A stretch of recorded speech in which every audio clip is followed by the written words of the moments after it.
నమస్తే, welcome to yes news. ముందుగా headlines. ప్రతి శుక్రవారం స్పెషల్ డేగా రాష్ట్రంలోని 175 నియోజకవర్గాలలో గ్రీవెన్స్ డే కార్యక్రమం, ప్రజల సమస్యలను పరిష్కరించడమే లక్ష్యంగా ప్రజా దర్బార్ నిర్వహిస్తున్నట్లు తెలిపిన MLA bonda Uma. Anti human trafficking అంశంపై ప్రత్యేక దృష్టి సారించిన ఏపీ మహిళా కమిషన్, మహిళల రక్షణకై విస్తృతంగా అవగాహన కార్యక్రమాలు నిర్వహిస్తున్న AP commission chairperson Rayapati Sailaja. ముఖ్యమంత్రి నారా చంద్రబాబు నాయుడు ఆదేశాల మేరకు ప్రజల సమస్యలను సత్వరమే పరిష్కరించడమే లక్ష్యంగా ప్రజా దర్బార్ కార్యక్రమం నిర్వహించడం జరుగుతుందని ప్రభుత్వ whip central MLA Bonda Umamaheswararao అన్నారు.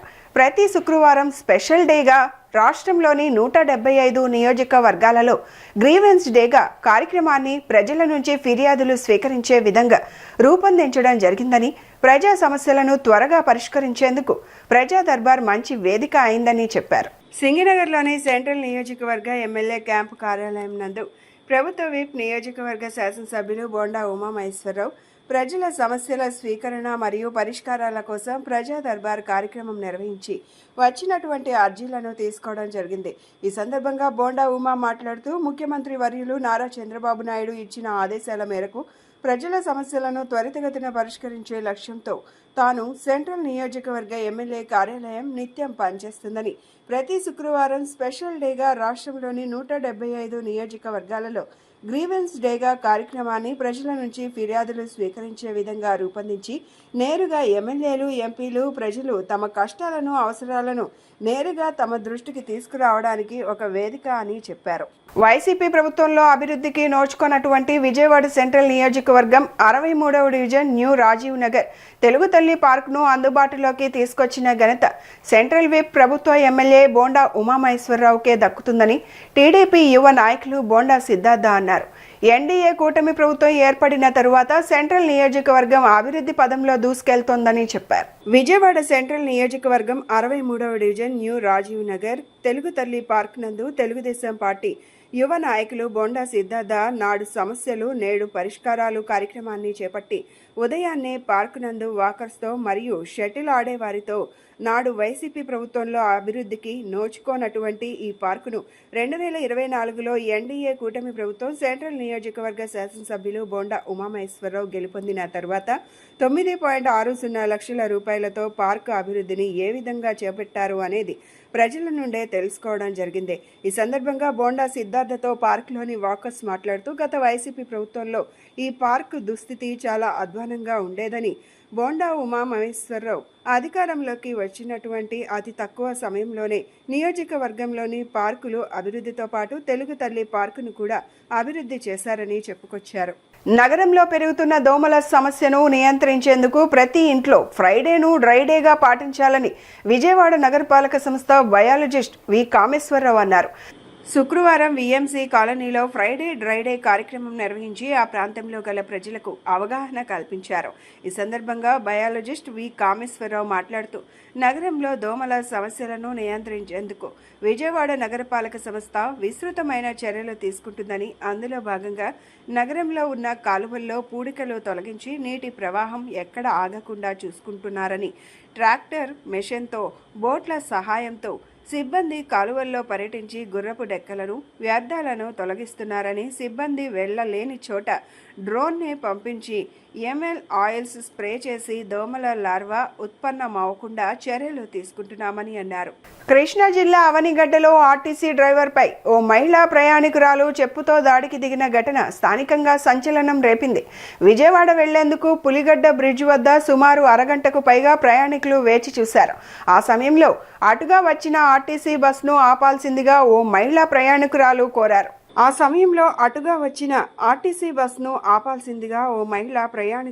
కోరారు. అయితే డ్రైవర్ బస్సును ఆపకుండా ముందుకు వెళ్లారు. దీంతో తీవ్ర ఆగ్రహానికి లోనైన సదరు మహిళ వెంటనే ఆ బస్సును వెంబడించి ఎక్కారు. వెంటనే డ్రైవర్తో వాగ్వాదానికి దిగారు. బస్సు ఆపకపోవడం వల్ల తాము పడుతున్న ఇబ్బందులను వివరిస్తూ ఆమె డ్రైవర్ను నిలదీసింది. ఆవేశంతో తన చెప్పుతో ఆయనపై దాడి చేశారు. ఈ ఘటనతో బస్సులోని ప్రయాణికులు ఒక్కసారిగా దిగ్భ్రాంతికి గురయ్యారు. సమాచారం అందుకున్న అధికారులు విచారణ చేపట్టారు. తిరుమల లడ్డు కల్తీ ఆరోపణలపై పూర్తి స్థాయి విచారణ జరిపి బాధ్యులపై కఠిన చర్యలు తీసుకోవాలని డీఎస్పీ దేవరకొండ ప్రసాద్ డిమాండ్ చేశారు. తన ఫిర్యాదు తప్పని తేలితే శిక్షకు సిద్ధమని స్పష్టం చేశారు. గాంధీనగర్ ప్రెస్ క్లబ్లో నిర్వహించిన మీడియా సమావేశంలో ఆయన కీలక వ్యాఖ్యలు చేశారు. 35 ఏళ్ల పోలీస్ సేవల అనంతరం తాను రాజీనామా చేస్తున్నట్లు ప్రకటిస్తూ రాష్ట్రంలో జరుగుతున్న పరిణామాలు తనను కలిచివేశాయని తెలిపారు. శ్రీవారి లడ్డూ ప్రసాదంపై అనుచిత వ్యాఖ్యలు తన మనోభావాలను దెబ్బతీశాయని అన్నారు. ముఖ్యమంత్రిపై కేసు నమోదు చేయాలని కోరినా పట్టించుకోలేదని ఆరోపించారు.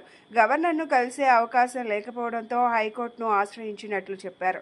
పవన్ కళ్యాణ్, నారా లోకేష్ సహా పలువురిపై అలాగే మీడియా ప్రతినిధులపై ఫిర్యాదు చేసినట్లు వెల్లడించారు.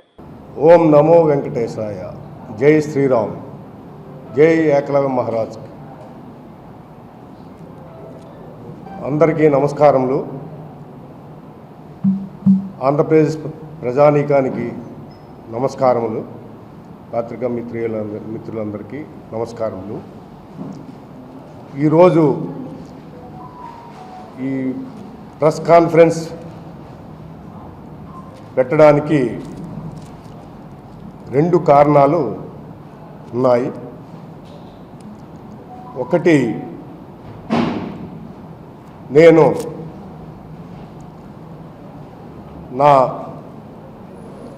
35 years services, dedicated services police department ద్వారా ప్రజలకు అందించడం జరిగింది. బాధాతప్త హృదయంతో నా ఉద్యోగానికి ఫస్ట్గా నేను రాజీనామా చేయడం జరిగింది. యాంటీ హ్యూమన్ ట్రాఫికింగ్ అంశంపై ప్రత్యేక దృష్టి సారించినట్లు ఏపీ మహిళా కమిషనర్ చైర్పర్సన్ రాయపాటి శైలజ తెలిపారు. అనుమానాస్పద వ్యక్తులను గుర్తించేందుకు టెక్నాలజీని ఉపయోగిస్తున్నట్లు వెల్లడించారు. కేవలం పోలీసులు మాత్రమే కాదు, ప్రతి ఒక్కరూ కూడా బాధ్యత తీసుకోవాలని, అనుమానాస్పద వ్యక్తులు కనిపిస్తే వెంటనే సమాచారం ఇవ్వాలని సూచించారు.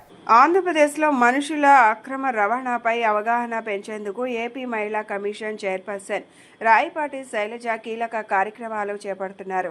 ఈ నేపథ్యంలో శైలజ నేతృత్వంలో రైల్వే పోలీసులతో కలిసి విజయవాడలో ప్రత్యేక అవగాహన కార్యక్రమం నిర్వహించడం ప్రాధాన్యాన్ని సంతరించుకుంది.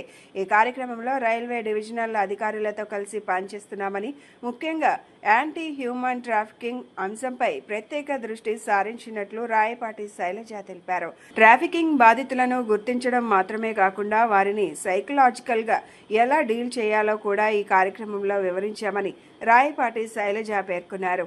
అనుమానాస్పద వ్యక్తులను గుర్తించేందుకు టెక్నాలజీలను కూడా ఉపయోగిస్తున్నట్లు వెల్లడించారు. ఇది భవిష్యత్తులో ట్రాఫికింగ్ను అరికట్టడంలో కీలక పాత్ర పోషించవచ్చని అభిప్రాయపడ్డారు. కేవలం పోలీసులు మాత్రమే కాదు, ప్రతి ఒక్కరూ కూడా బాధ్యత తీసుకోవాలని పిలుపునిచ్చారు. అనుమానాస్పద వ్యక్తులు కనిపిస్తే వెంటనే సమాచారం ఇవ్వాలని సూచించారు.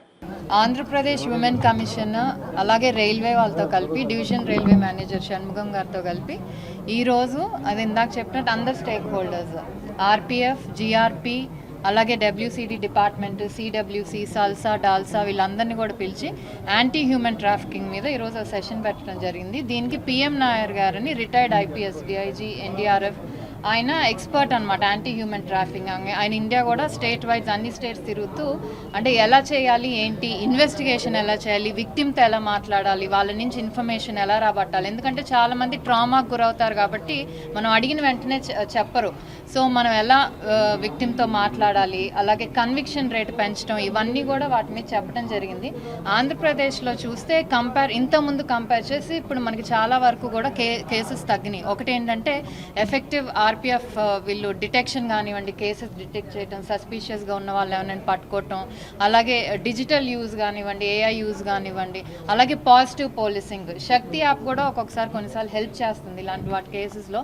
సో వీటన్నిటి గురించి మన ఎక్స్పీరియన్స్ చెప్పడం, ఆయన ఎక్స్పీరియన్స్ చెప్పడం, మనం ఇంకా ఎలా ఇంప్రూవ్ చేయొచ్చు. అలాగే ఏపీలో యాంటీ హ్యూమన్ ట్రాఫికింగ్ యూనిట్స్ ఉన్నాయి. ఒకప్పుడు కాలేజెస్లో అది స్టార్ట్ చేశారు ఈయన నాయర్ గారు సమ్ టైమ్ బ్యాక్, చాలా ఇయర్స్ క్రితం. గోమాత రక్షణ అనేది కేవలం కొందరి బాధ్యత మాత్రమే కాదని, అది ప్రతి భారతీయుడి కర్తవ్యమని, గోమాతకు రాష్ట్రమాత గౌరవం దక్కాలని గోసేవకులు వినోద్ కుమార్ ఆకాంక్షించారు. గోమాతకు సముచిత గౌరవం లభించినప్పుడే ఆమె భద్రత సాధ్యమవుతుందని, దేశం సుభిక్షంగా ఉండాలంటే గోమాతకు సముచిత గౌరవం దక్కాలని అన్నారు.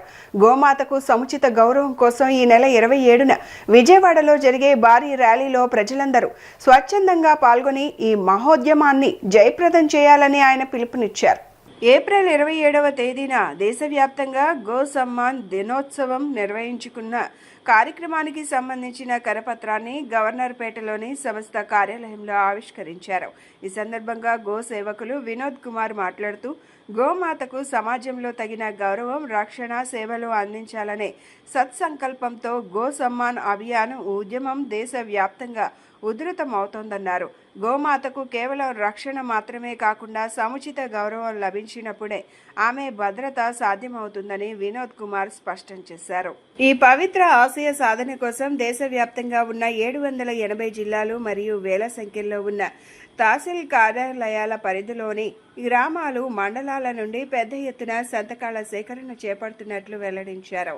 27వ తేదీన తుమ్మలపల్లి కళాక్షేత్రం సమీపంలోని పాత ఆసుపత్రి నుంచి ర్యాలీగా భక్తి కీర్తనలు ఆలపిస్తూ గాంధీనగర్ ఎంఆర్ఓ కార్యాలయం వరకు తరలి వెళ్తామన్నారు. ఈ ర్యాలీలో విజయవాడ పార్లమెంట్ సభ్యులు కేశినేని శివనాథ్ చిన్ని, సెంట్రల్ నియోజకవర్గ శాసనసభ్యులు బోండా ఉమామహేశ్వరరావు పాల్గొని మద్దతు ఇవ్వనున్నారని ఆయన పేర్కొన్నారు. విలేకరుల సమావేశంలో గో సేవకులు హరి సింగ్, ముఖేష్ కుమార్, గణేష్ తదితరులు పాల్గొన్నారు. జయమాత, జై శ్రీకృష్ణ. మేము గోసేవక్ వినోద్ కుమార్ రాజ్పురోహిత్, విజయవాడ, ఆంధ్రప్రదేశ్. గోసమ్మాన్ ఆహ్వాన్ అభియాన్ అనేది 7 నెలల క్రితం బృందావన్ భూమిలో 1500 సాధు సంత మహాత్మా అందరూ కలిసి దీన్ని స్టార్ట్ చేశారు. ఇది భారతదేశం మూలన ఎల్లుంది. కన్యాకుమారి నుంచి కశ్మీర్ వరకు, కామ్లా నుంచి కచ్ వరకు. సో ఈ అభియాన్లో ముఖ్య అంశాలు ఏంటంటే గోమాతకి సేవ, సమ్మాన్, సురక్ష దక్కాలి. దీంట్లో గోమాతకి సమ్మానం వస్తే సేవ, సురక్ష ఆటోమేటిక్గా వచ్చేసింది. ఫర్ ఎగ్జాంపుల్, మన ప్రైమ్ మినిస్టర్ గారి కన్నా ప్రెసిడెంట్ గారికి పెద్ద సమ్మానం. సో వాళ్ళకి ఆ ప్రోటోకాల్, ఆ సెక్యూరిటీ చాలా డిఫరెంట్గా ఉంటాయి. సో షార్ట్కట్లో చెప్పాలంటే గోమాతకి రాష్ట్రమాత సమ్మానం అనేది దక్కితే సేవా, సురక్ష అవి కూడా నిదానంగా వచ్చేస్తాయి. ఈ అభియాన్ ముఖ్య ఉద్దేశం ఏంటంటేనండి, భారతదేశంలో మూల నుంచి అంటే 780 డిస్ట్రిక్ట్లు, 5400 తహసీల్స్, అన్ని మండలం, గ్రామం, అన్ని చోట్ల నుంచి సంతకాల సేకరణ జరుగుతుంది. ఈ సంతకాల సేకరణ చేసి మేము 27వ తారీఖున భారతదేశం మొత్తంలో ప్రతి సంవత్సరం గో సమ్మాన్ దినోత్సవం అనేది జరుపుకోవాలని నిర్ణయించుకున్నాం. దీనికి అందరం మనం కృషి చేయాల్సింది.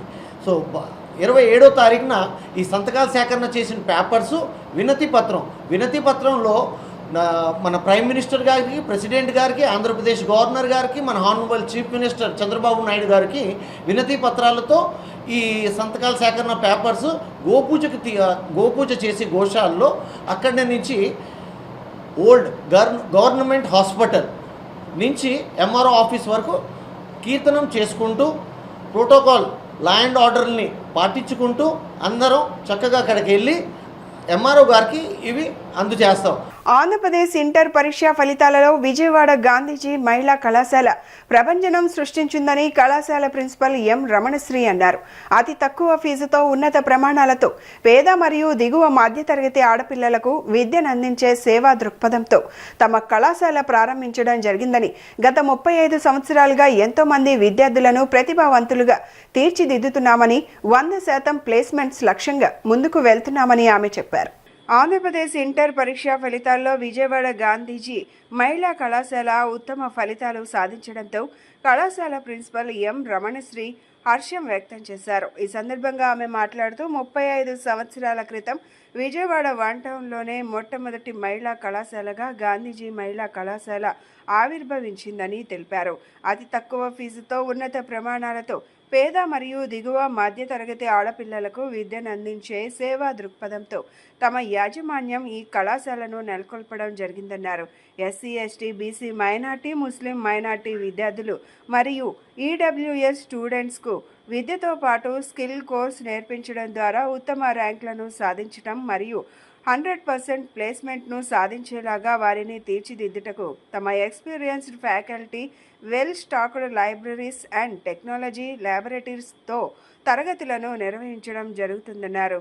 అందువల్ల తమ స్టూడెంట్స్ ఇంటర్ ఫలితాల్లో అత్యద్భుతమైన రాష్ట్ర స్థాయి ర్యాంకులు సాధించడమే కాకుండా ప్రతిభ అవార్డులు కూడా అందుకోవడం జరిగిందన్నారు. నేను ఇక్కడ సక్సెస్ఫుల్గా నా ఇంటర్మీడియట్ కంప్లీట్ చేశాను సిఈసిలో. అలాగే నేను నాకు 1000 మార్క్స్కి 956 మార్క్స్ గెయిన్ చేయడానికి కాలేజ్ నన్ను ఎంతో సపోర్ట్ చేసింది. అలాగే మా కాలేజ్లో ఉండే లెక్చరర్స్ ఎనీ డౌట్స్ వచ్చినా వాళ్ళు ఏం విసుక్కోకుండా మాకు ఎన్నిసార్లైనా డౌట్స్ క్లియర్ చేస్తారు. అది కాకుండా మాకు ఇక్కడ ఫీజు అయితే చాలా తక్కువలోనే, మేము ఇంత తక్కువ ఫీజులో ఇక్కడ చదవలేము. అలాంటిది మా కాలేజ్లో మేము చాలా తక్కువ ఫీజుతో చదువుకుంటున్నాము. అలాగే మాకు ఇక్కడ పీస్ఫుల్ ఎన్విరాన్మెంట్ ఉంటుంది, మేము హ్యాపీగా చదువుకోగలుగుతాం. ఎస్పెషల్లీ ఇది గర్ల్స్ కాలేజ్ కాబట్టి ఎటువంటి డిస్టర్బెన్సెస్ లేకుండా చదువుకోగలుగుతున్నాము. మమ్మల్ని ప్రిన్సిపల్ మేడం కూడా ఎంతో ఎంకరేజ్ చేస్తూ ఉంటారు. ఓన్లీ స్టడీస్ అని కాకుండా అనదర్ యాక్టివిటీస్, అందరు కల్చరల్ యాక్టివిటీస్ కూడా జరుగుతూ ఉంటాయి మా కాలేజ్లో. ప్రతి దాంట్లో మేము పార్టిసిపేట్ చేయడానికి మా లెక్చరర్స్ అండ్ ఎవరైతే మాకు ప్రిన్సిపల్ మేడం ఉన్నారో మమ్మల్ని చాలా బాగా ఎంకరేజ్ చేస్తూ ఉంటారు ప్రతి ఒక్క విషయంలో. అలాగే మాకు ఈ కాలేజ్లో లేని ఫెసిలిటీ లేదు. Labs, biology labs, chemistry labs, physics labs ఉన్నాయి. అలాగే కంప్యూటర్ ల్యాబ్స్ ఉన్నాయి. అలాగే ఈ కంప్యూటర్ ల్యాబ్లో 60 to 65 సిస్టమ్స్ ఉంటాయి. ఎట్ ఏ టైం 60 మెంబర్స్ చేయడానికి పాసిబిలిటీ ఉంటుంది. 35 సంవత్సరాల క్రితం విజయవాడ వన్ టౌన్లోనే మొట్టమొదటి మహిళా కళాశాలగా ఆవిర్భవించింది మన గాంధీజీ మహిళా కళాశాల. అతి తక్కువ ఫీజుతో, ఉన్నత ప్రమాణాలతో పేద మరియు దిగువ మధ్యతరగతి ఆడపిల్లలకు విద్యనందించే సేవా దృక్పథంతో మా యాజమాన్యం ఈ కళాశాలను నెలకొల్పడం జరిగింది. ఎస్సీ, ఎస్టీ, బీసీ, ముస్లిం మైనారిటీ విద్యార్థినులు మరియు ఈడబ్ల్యూఎస్ స్టూడెంట్స్కు విద్యతో పాటుగా స్కిల్ కోర్స్ నేర్పించడం ద్వారా ఉత్తమ ర్యాంకులను సాధించుట మరియు 100% ప్లేస్మెంట్స్ను సాధించేలాగా వారిని తీర్చిదిద్దుటకు మా experienced faculty, well stocked libraries and technical ల్యాబొరేటరీస్తో తరగతులను నిర్వహించడం జరుగుతుంది. 90% స్టూడెంట్స్ ప్రభుత్వం వారు అందించే వివిధ స్కాలర్షిప్ల ద్వారా తమ విద్యను కొనసాగిస్తున్నారు. We are second parents to the students. Vijayawada court కాంప్లెక్స్లోని లిఫ్ట్లను వెంటనే బాగు చేయించాలని బెజవాడ బార్ అసోసియేషన్ న్యాయవాదులు డిమాండ్ చేశారు. లిఫ్ట్లు బాగు చేసే వరకు న్యాయవాదులు ఎవరూ కోర్టుకు వెళ్లరని, తాము రిలే నిరాహార దీక్షలు చేస్తామని చెప్పారు. న్యాయవాది జ్యోతి మాట్లాడుతూ విజయవాడ కోర్టు కాంప్లెక్స్లో ఉన్న లిఫ్ట్ నిన్న మధ్యలో ఆగిపోయిందని, 5 న్యాయవాదులు లిఫ్ట్లో చిక్కుకుపోయారని, అందులో ఓ గర్భిణి కూడా ఉందని అన్నారు. గంటన్నర సేపు పాటు ఊపిరాడక ఇబ్బందులు పడ్డారని చెప్పారు. పోలీసులు, అగ్నిమాపక శాఖ సిబ్బంది వస్తే లిఫ్ట్ ఓపెన్ అయిపోయిందని, మీరు వెళ్ళిపోవచ్చని, అగ్నిమాపక శాఖ సిబ్బంది వస్తే లిఫ్ట్ ఓపెన్ అయిందని, మీరు వెళ్ళిపోవచ్చని చెప్పారని, కాదని తాను వారిని దగ్గరుండి తీసుకువెళ్లి వారితో లిఫ్ట్ తెరిపించడం జరిగిందని అన్నారు. లిఫ్ట్లు బాగు చేయించాలని ఎంఎస్జీ హైకోర్టుకు వినతి పత్రాలు ఇచ్చామని చెప్పారు. న్యాయవాది అబ్దుల్ రజాక్ మాట్లాడుతూ కోర్టు కాంప్లెక్స్లో 2 లిఫ్ట్లు మాత్రమే పనిచేస్తున్నాయని, మిగిలినవి ఏవీ పనిచేయడం లేదన్నారు. 7, 8 అంతస్తులకు కూడా మెట్లు ఎక్కి వెళ్తున్నామని చెప్పారు. లిఫ్ట్లు బాగు చేసే వరకు న్యాయవాదులు ఎవరూ కోర్టుకు వెళ్లరని, తాము రిలే నిరాహార దీక్షలు చేస్తామని చెప్పారు. బులెటిన్ ముగించే ముందు హెడ్లైన్స్ మరొకసారి. ప్రతి శుక్రవారం స్పెషల్ డేగా రాష్ట్రంలోని 175 నియోజకవర్గాలలో గ్రీవెన్స్ డే కార్యక్రమం, ప్రజల సమస్యలను పరిష్కరించడమే లక్ష్యంగా ప్రజా దర్బార్ నిర్వహిస్తున్నట్లు తెలిపిన MLA bonda Uma. Anti human trafficking అంశంపై ప్రత్యేక దృష్టి సారించిన ఏపీ మహిళా కమిషన్. మహిళల రక్షణకై విస్తృతంగా అవగాహన కార్యక్రమాలు నిర్వహిస్తున్న AP commission chairperson Rayapati Sailaja. ఇవి ఈనాటి bulletin updates. Keep watching S news.